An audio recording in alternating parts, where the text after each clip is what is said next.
di bumi di antara manusia yang berkenan kepadanya. Bapak Ibu yang diberkati oleh Tuhan, damai sejahtera diperlukan oleh bumi. Di sorga tidak membutuhkan damai sejahtera karena sorga adalah penuh dengan kemuliaan, punya segala-galanya. Dunia yang membutuh damai sejahtera. Katakan amin. Oleh sebab itu, ketika Yesus lahir, karena dia adalah Raja Damai, Yesaya pasal yang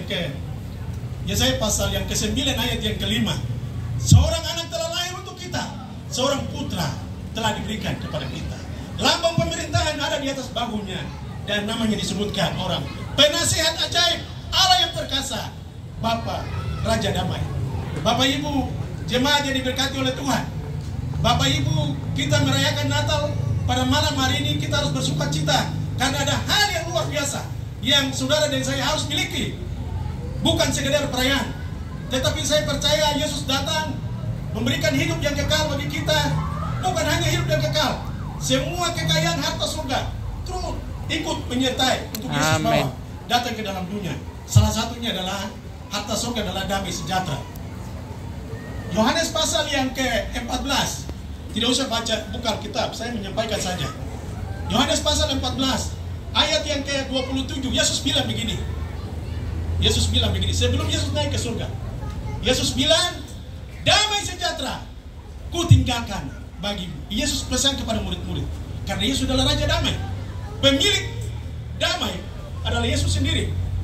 Selama Yesus menyelesaikan pelayanannya dan sebelum Yesus naik ke surga, ini pesan yang Yesus sampaikan kepada murid-muridnya. Damai sejahtera ku tinggalkan bagimu. Bapak Ibu jemaat yang diberkati oleh Tuhan, seseorang kalau di akhir hidupnya ingin berpisah dari keluarganya, pasti menyampaikan pesan terakhir. Apa pesan terakhir? Pasti memanggil istri, anak-anak semuanya untuk membagi kekayaan warisan untuk anak-anak, karena orang tuanya akan ditinggalkan. Bapak Ibu, Yesus datang ke dalam dunia membawa segala-galanya, tetapi kabar baiknya yang saya sampaikan malam hari ini, Yesus tidak meninggalkan uang, Yesus tidak meninggalkan mobil, Yesus tidak meninggalkan rumah, Yesus tidak meninggalkan jabatan. Yang Yesus tinggalkan bagimu adalah damai sejahtera. Katakan amin. Amin. Yesus bilang damai sejahtera ku tinggalkan. Yesus tidak tinggalkan bagi gerejanya orang percaya hal dunia, karena itu sifatnya sementara, itu akan hilang. Tetapi hal yang kekal Yesus tinggalkan bagi kita, yaitu salah satu harta surga, yaitu damai sejahtera. Lalu Yesus lanjutkan di ayat yang sama, damai sejahtera ku tinggalkan bagimu. Dilanjutkannya, damai sejahtera ku berikan kepadamu. Yesus tidak meninggalkan warisan dunia, Yesus meninggalkan warisan ilahi, yaitu damai sejahtera, sukacita. Semua kekayaan surga Yesus wariskan bagi gerejanya. Tetapi tidak hanya menjadi warisan, Anda punya hak karena damai sejahtera telah diberikan kepadamu. Tepuk tangan untuk Tuhan. Bapak Ibu, banyak hari-hari ini banyak orang percaya yang sudah percaya kepada Yesus kehilangan damai. Kenapa? Mana damainya? Padahal damai sejahtera sudah diberikan. Hanya kita tidak tahu caranya mengelola supaya damai sejahtera menjadi milikmu, karena Yesus sudah meninggalkan. Dan tidak hanya meninggalkan, Yesus telah memberikan damai sejahtera bagi setiap orang yang percaya kepadanya. Bapak Ibu, saya percaya kita sebagai gereja Tuhan, anak-anak Tuhan, tidak harus untuk lari kemana-mana untuk mencari damai.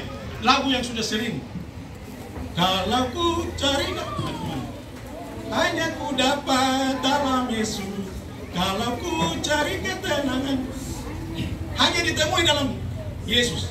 Banyak orang hari ini, termasuk juga gereja anak-anak Tuhan, yang berusaha mencari damai sejahtera di tempat yang lain, padahal mereka sudah menerima damai sejahtera. Katakan amin. Amin. Mencarinya dengan berbagai cara, ke gunung-gunung, kekuasaan untuk mencari, tetapi itu pun tidak akan memberikan damai yang sesungguhnya di hati. Damai sejahtera yang lalu Yesus lanjutkan, apa yang kuberikan kepadamu tidak seperti yang diberikan oleh dunia. Ingat yang ketiga, Yesus bilang yang diberikan oleh Yesus, damai kekayaan surga tidak sama dengan apa yang diberikan oleh dunia. Yang diberikan oleh dunia adalah kekayaan, materi, jabatan, segalanya. Tetapi Yesus bilang beda. Kenapa beda? Yang diberikan oleh dunia sifatnya sementara, tidak akan menopang hidupmu, tidak tidur tenang. Katakan amin. Anda punya uang yang banyak, Amin. Tetapi kalau ada damai, harta banyak Anda bisa tidur. Amin. Tetapi kalau tidak ada damai, harta banyak tidak ada jaminan. Harus ada damai untuk menopang apa yang Anda miliki, yang dunia kasih. Oleh sebab Yesus bilang, apa yang kuberikan tidak seperti yang diberikan oleh dunia. Karena dunia Anda punya segala-galanya, tetapi kehilangan Yesus, pemilik damai itu dalam hatimu, semuanya engkau terus mencari dan mencari, karena tidak menemukan yang sesungguhnya. Bapak Ibu yang diberkati oleh Tuhan, malam hari ini sesuai dengan subtema, saya akan mendengar firman Tuhan menjawab subtema yang ada di depan, yaitu dengan semangat Natal kita terus menjaga suasana hidup damai. Itu yang pertama. Saya berharap suasana damai tidak hanya muncul sesaat temporer dalam saat-saat tertentu, tetapi suasana Natal, kehidupan damai harus menjadi lifestyle. Katakan amin. Menjadi kehidupanmu setiap saat. Engkau bangun, engkau jalan dimanapun, bukan hanya di masa Natal, dimanapun, setiap minggu, every day, setiap saat, setiap waktu, damai sejahtera itu menjadi bagian kehidupanmu, sehingga saudara tidak bingung kemana-mana, karena kita memberikan segalanya, karena Tuhan memfasilitasi hidupmu. Surga kita sudah miliki, semua kekayaan surga Tuhan fasilitasi, supaya kita menyelesaikan agenda kerajaan Allah di muka bumi. Kalau tidak ada damai, kita tidak bisa menyelesaikan agenda kerajaan surga di bumi. Karena walaupun kita berdiri, kita gelisah takut. Saya berharap yang malam hari ini, yang datang ikut Natal malam hari ini sudah selesai dengan takut, khawatir, gelisah. Katakan amin. Kalau yang masih takut, gelisah, itu berarti tandanya damai sejahtera tidak ada. Tetapi bagi kita yang memiliki damai sejahtera, sudah tidak ada lagi ketakutan, kecemasan, tidak ada lagi dengki, iri hati, perselisihan, mau menang sendiri. Itu sudah selesai. Katakan amin. Amin. Mari kita lihat subtema ini yang pertama, yaitu kita harus terus menjaga suasana hidup damai, harus menjadi kehidupan setiap saat, setiap waktu. Pertanyaannya adalah bagaimana caranya supaya damai itu tetap senantiasa, bukan hanya datang musim. Karena kadang banyak orang percaya walaupun sudah setia kepada Tuhan, kadang damainya hilang terus. Kadang-kadang. Tetapi yang Tuhan mau, damai sejahtera, bukan muncul tenggelam, harus menjadi bagian dalam hidupmu, setiap waktu, setiap saat, kapan dan dimanapun. Di dalam keluarga, pribadi. Amin. Kalau dalam rumah tangga, kalau damai sejahtera ada, saya percaya pasti tidak ada pertengkaran di sana, tidak ada perkelahian. Bapak Ibu jemaat yang dikasihi, hal yang pertama yang kita mau dengar malam hari ini, bagaimana caranya supaya damai itu tinggal memelihara hati, tetap menjadi bagian gaya hidup kita setiap waktu, bangun, tidur, jalan, dimanapun situasi apapun, Anda tetap di-cover oleh damai. Katakan amin. Amin. Mari kita buka Kolose pasal yang ketiga. Kolose pasal yang ketiga.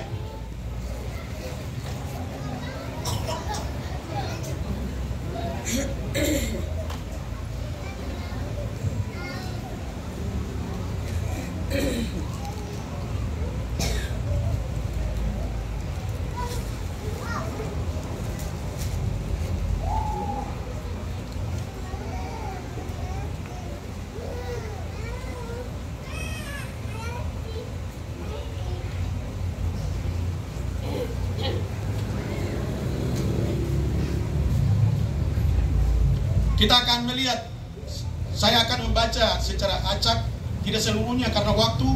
Kolose pasal yang ketiga. Yang pertama, perhatikan ayat 1, ayat 2, ayat 3. Karena itu, kalau kamu dibangkitkan bersama dengan Kristus, carilah perkara yang di atas, di mana Kristus ada, duduk di sebelah kanan Allah.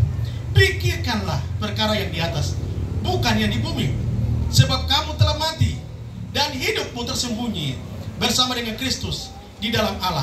Apabila Kristus yang adalah hidup kita menyatakan diri kelak, kamu pun akan menyatakan diri bersama-sama dengan Dia dalam kemuliaannya. Ini caranya agar damai sejahtera, bukan hanya batas ngomong, tetapi itu adalah kehidupanmu. Kalau engkau katakan shalom, itu adalah kehidupan. Engkau menyampaikan kehidupan. Daripada asal kita sampaikan shalom, Tetapi itu bukan kehidupan kita, adalah orang-orang berbohong. Semua yang keluar dari mulut kita adalah kehidupan kita. Oleh sebab itu bagaimana caranya? Paulus memulai dari bagian ini, pasal 3 ayat 1. Hal pertama, agar damai sejahtera menjadi permanen dalam hidup kita.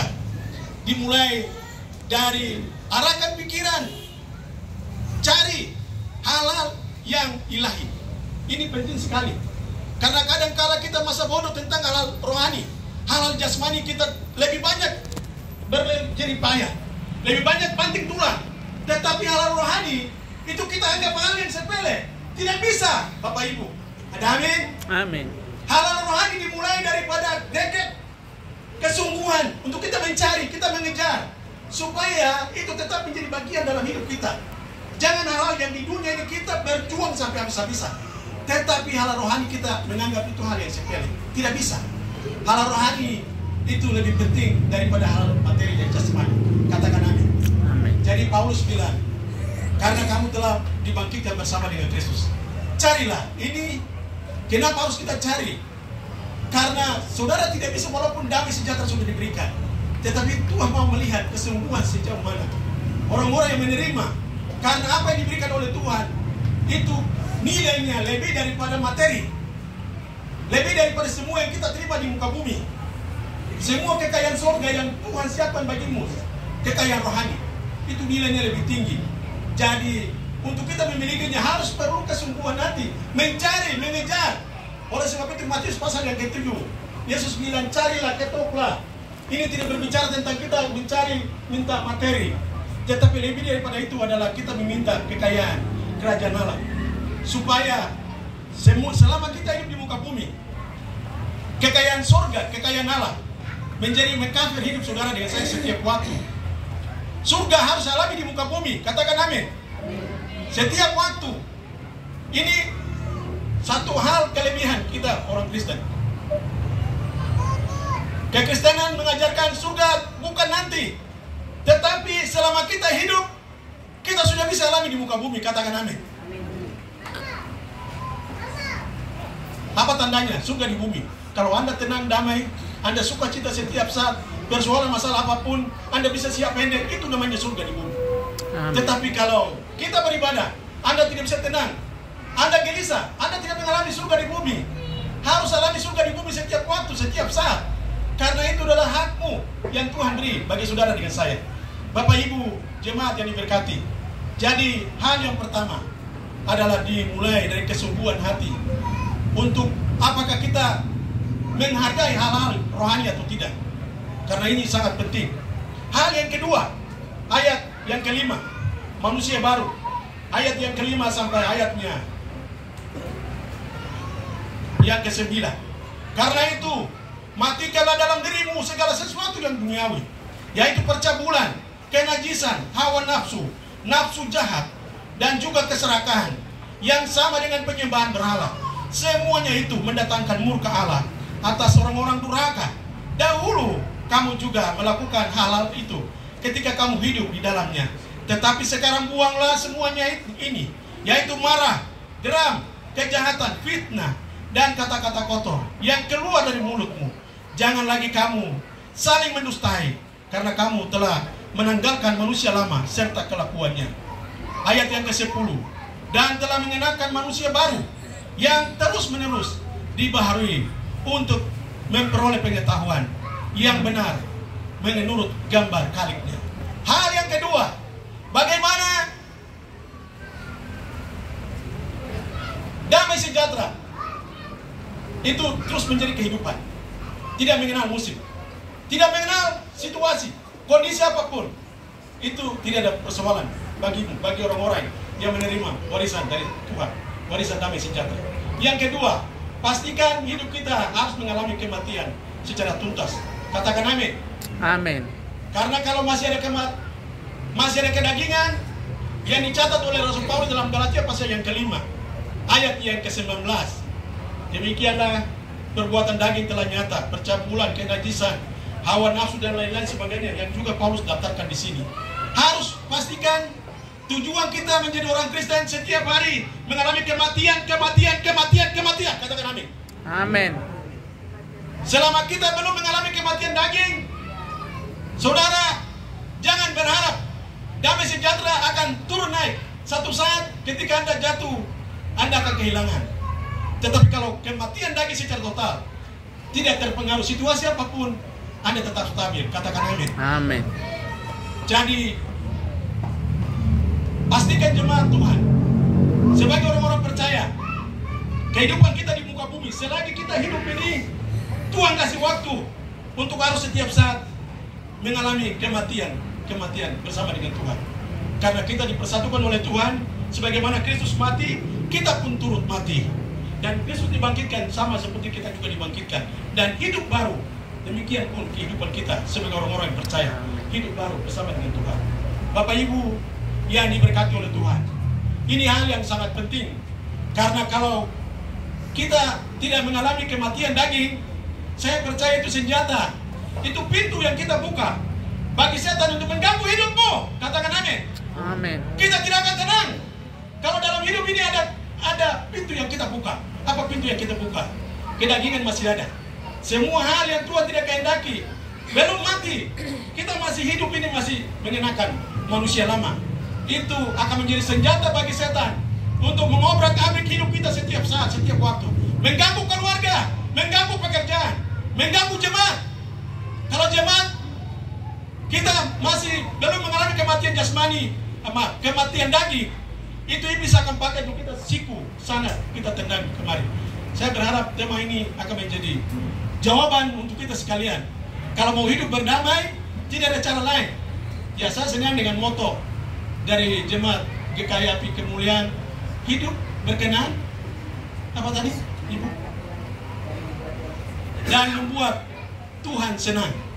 Saya berharap Tuhan senang apabila kematian daging. Katakan amin. Amin.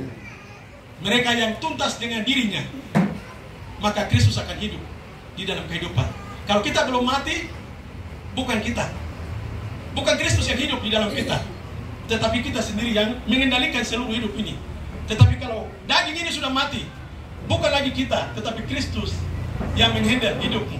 Pikiranmu adalah pikiran Kristus, kehendakmu adalah kehendak Kristus, perbuatanmu adalah perbuatan Kristus, lifestyle-mu adalah perbuatan Kristus. Bukan darimu, tetapi bagian dari Kristus. Bapak Ibu yang diberkati oleh Tuhan, itu hal yang sangat penting.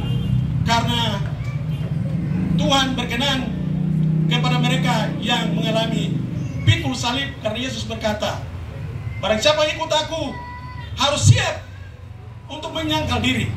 Penyangkalan diri berkaitan dengan kematian daging. Karena kematian daging ini susah. Mau lepas ini tidak bisa, ini berat. Tetapi Yesus bilang, kalau mau ikut aku, berkenan kepadaku, siap, harus menyangkal diri, sel. Karena itu musuh terbesar.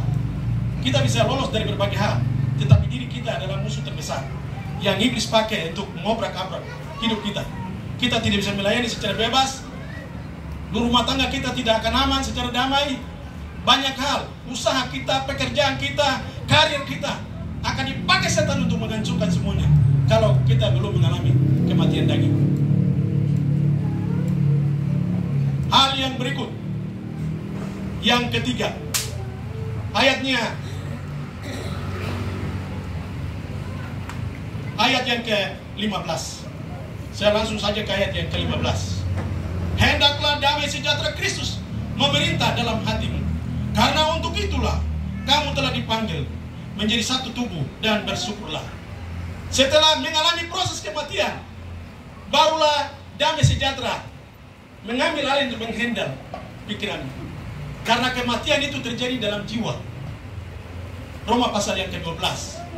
Paulus berkata, persembahkanlah tubuhmu sebagai persembahan yang hidup, kudus, dan berkenan kepada Allah. Itu adalah ibadahmu sejati. Ayat yang kedua, berubahlah oleh pembaharuan budimu, sehingga kita harus berbeda dari dunia.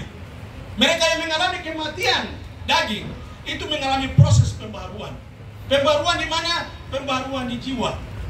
Karena dalam jiwa kita ini ada pikiran, ada perasaan, ada memori, ada 5. Ini menjadi senjata. Roh kita sudah baru, kita lahir baru, roh kita baru.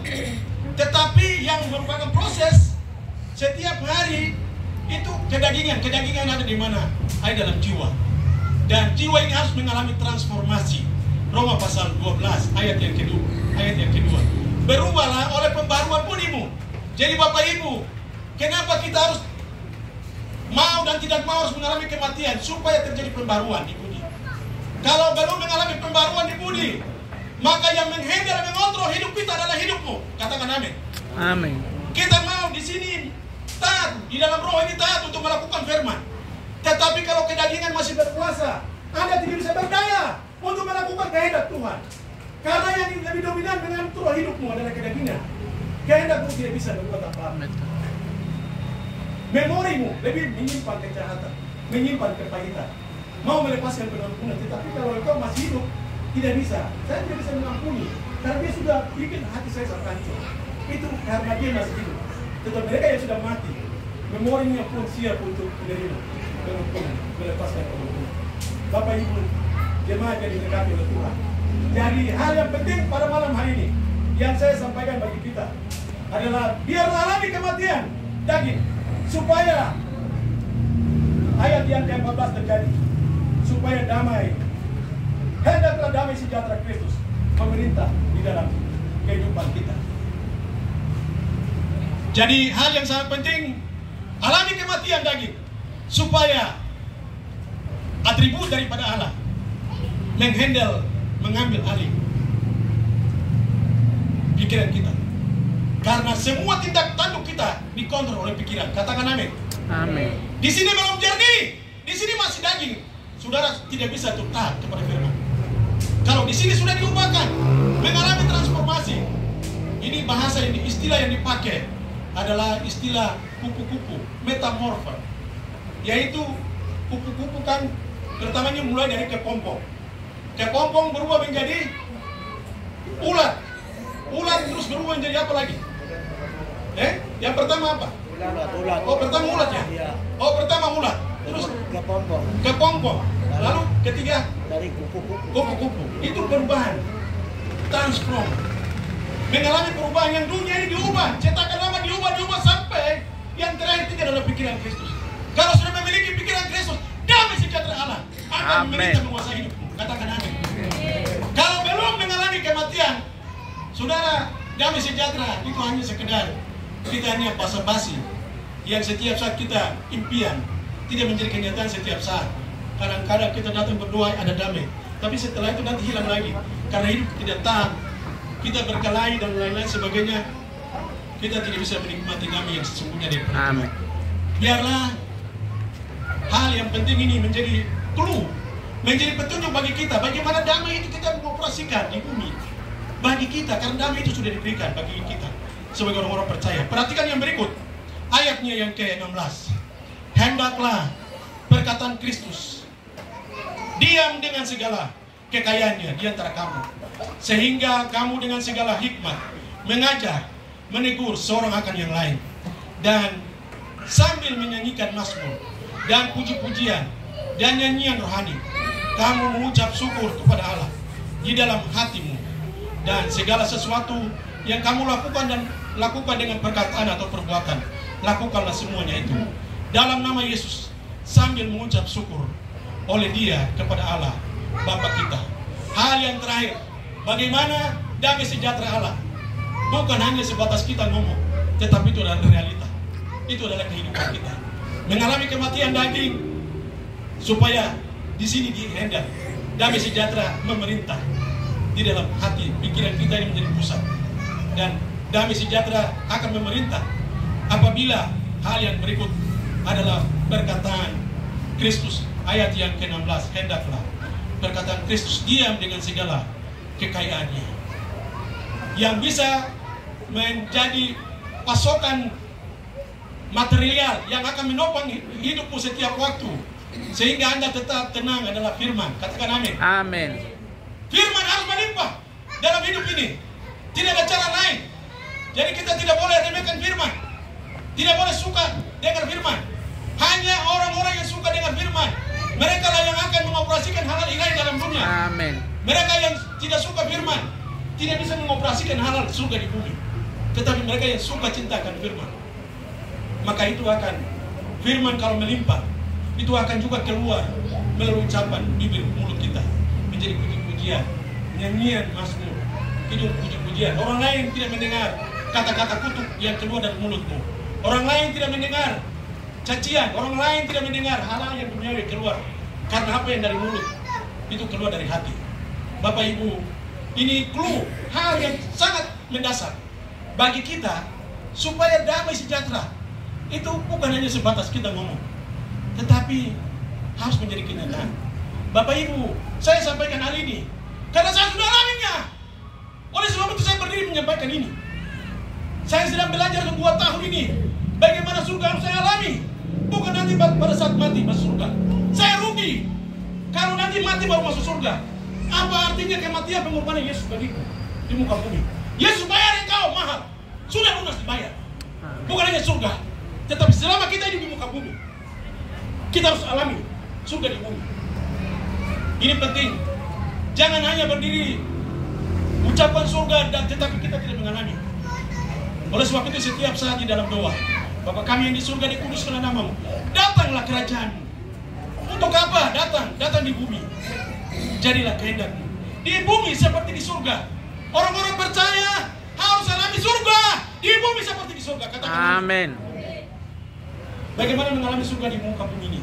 Tidak ada kecemburuan, tidak ada perkelahian, tidak ada perselisihan. Sudah selesai. Kenapa sudah selesai? Karena firman dia bekerja dalam hidupmu. Amin. Kalau firman sudah bekerja melimpah dalam hidupmu, dia akan mengerjakan bagiannya menghendak pikiranmu. Sehingga memperbarui pikiran kita. Sehingga pikiran kita, kehendak kita, bukan lagi kita, tetapi Kristus yang hidup di dalam kita. Yang terakhir, ini poin pertama berkenaan dengan bagaimana kita mengalami. Ini yang kedua, yang terakhir, untuk bagaimana kita terus membangun kebersamaan serta mempererat persaudaraan sebagai keluarga besar jemaat GKI Api Kemuliaan. Tetapi kita semua, kita harus sadar kalau kita dipanggil, kita diselamatkan, ada tujuan yang besar bagi kita semua, yaitu kita harus bersama-sama bergabung dengan semua orang percaya itu dibangun. Jadi kalau kita ada di bumi ini menjadi orang Kristen, kita harus tahu tujuan untuk apa kita menjadi orang Kristen. Tujuannya adalah kita harus sama-sama dibangun. Katakan amin. Amin. Mari kita baca Efesus pasal yang keempat.